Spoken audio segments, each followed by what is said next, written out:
સંસ્કૃતની અંદર માણસનો શરીરના અંગો હોય મમંગાનો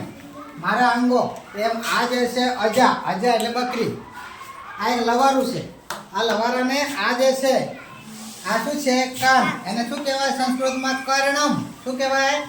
કર્ણમ પછી આ આંખ છે એને શું કહેવાય નેત્રમ શું કહેવાય નેત્રમ પછી એમાં જીભ હોય ફાટ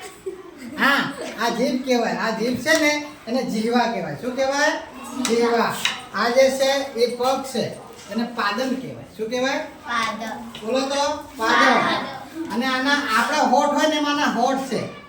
આ શું છે હોઠ એટલે ઓષ્ઠ કહેવાય શું કહેવાય ઓષ્ઠ એટલે આ શરીર છે ને આ પેટ છે શું છે પેટ ઉદરમ આપણું પેટ હોય ને એ રીતે એટલે આ શરીરના અંગોમાં આપણે આવું શીખવાનું છે સમજાય